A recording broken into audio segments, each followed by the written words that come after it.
mga nakaraang araw, nag-uuulan din daw noon nung pumunta si Christian sa isang ukay-ukay sa bayan nila sa Daet, Camarines Norte.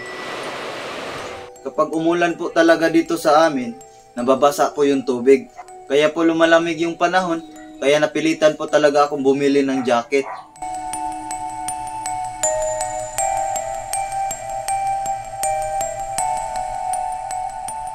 Kasi po, nakakatamad po talaga maligo kapag malamig ang panahon.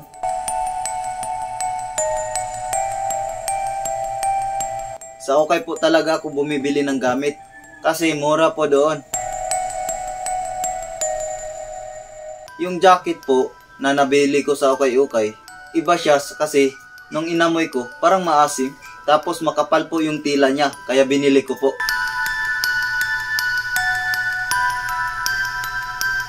$250 yata yung presyo nun nung binili ko yun. Tinawaran ko pa nga yun eh. Sabi ko sa tindera, 300 na lang po para hindi nyo na po ako susuklian.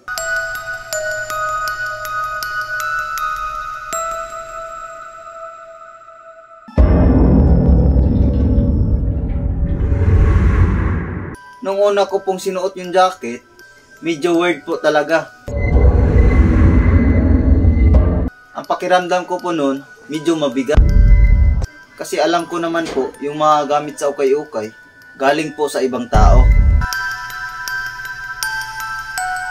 Kinagabihan, ang jacket na nabili ni Christian sa ukay-ukay, umano, nagsimula ng magparamdam. Pakiramdam ko po, parang nakayakap po sa akin ang jacket. Siyempre, kinilabutan po ako noon. Kaya ang ginawa ko po, inisip ko na lang po na si Ivana Alawi ang yumakap sa akin. Kasi po, idol ko po yun eh.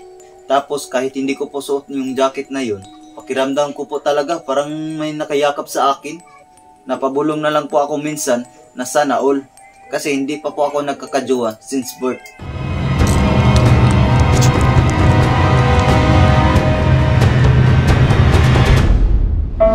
Dito na rin daw nagsimulang magkaproblema sa pagtulog si Christian. Kapag matutulog naman po ako, hindi ko po talaga kaya matulog na nakadilat. Masakit po sa mata, tapos kapag nasa kalagitnaan na po ako ng panaginip ko, binabangungot po talaga ako. Yung panaginip ko po, may kadate po ako ng magandang babae. Tapos sa kalagitnaan po ng panaginip ko, nung magbabayad na po ako sa restaurant, naiwan ko pala yung wallet ko. Buti nga po, nagising ako noon kasi wala po akong pambayad. Baka po paghuhugasin po ako ng pinggan doon. Sabi ko po sa sarili ko, binabangungot ako. At lumala pa raw ang mga pangyayari nung sumunod na gabi. Brown out po noon, sobrang dami pong lamok. Hinubad ko po yung jacket, tinakip ko po sa mukha ko. Tapos, Pugi, 150. Bigla pong may sumitsit sa tainga ko. Pagtanggal ko po, nawala pong sumisitsit ng 150. Sasabihin ko nga sana na dagdagan kahit 300. Kasi ang mahal ng gasolina ngayon. Pugi, 150. Kapag tinatanggal ko po, nawawala. Tapos kapag binalik ko po, sumisitsit ulit. Kaya tinanggal ko na lang po. At hindi ko na lang po itinaklob ang jacket sa mukha ko. Natatakot po kasi ako, baka hindi na po ako magising. Kaya po, kinaumagahan, tinapon ko na lang po ang jacket.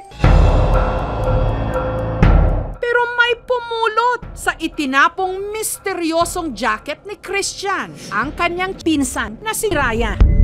At siya man, meron din daw naramdamang kakaiba. Sa tuwing suot ko po yung jacket, parang may bumubulong po sa akin, nahubarin ko daw po yun. Pugi, 150. Ayaw niyo po ito yung pasuot at ang gusto niya lang ay itago lang.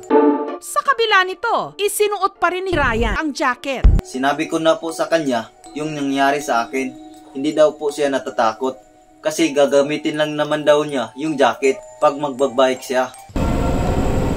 Noong ginamit ko na po yung jacket para pumunta sa tropa ko, para mag-inom.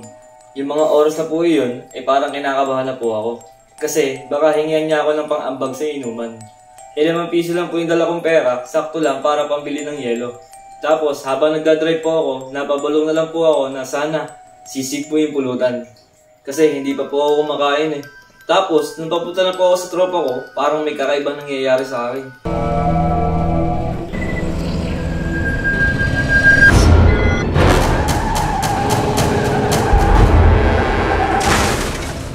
Ayun po, nabangga po ako. Nawala pa po yung ₱5 ko pang ambag para pambili ng yelo. May mga dahilan po tayo na nakaka-apekto kung bakit tayo na-aksidente. Katulad nung basa yung kalsada kasi may tubig, kaya tayo na-aksidente. Wala naman pong dahilan para mabangga ako kasi yung lugar naman po yun ay pantay yung daan. Naisip ko po na yung jacket po talaga ang dahilan.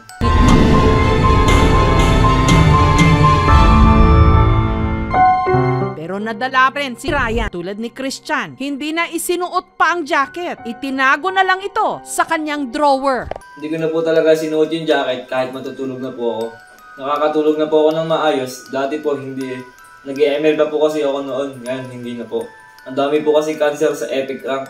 Kaya ang ginawa ko, in-install ko na lang yung ML ko. Sayang pa naman yung elite skin ko kay Balmond.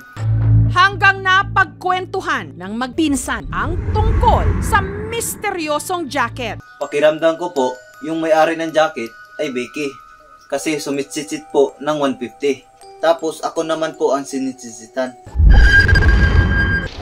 Pero kahit matagal na raw na wala kay Christian, ang tinawag niyang haunted jacket mula sa ukay-ukay, ramdam pa rin daw niya ang misteryo nito.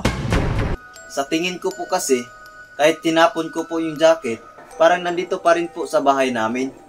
Parang nandyan lang po siya sa paligid, tapos sisitsit po ulit ng 150. Psst, psst. Pugi! 150! Sa hirap ng buhay ngayon, hindi natin maaalis sa ating mga kababayan na sa ukay-ukay bibili ng mga kailangang damit. Labhan lang ng mabuti bago isuot at hanggat maaari, pasalamatan din at ipanalangin ang dating may-ari nito.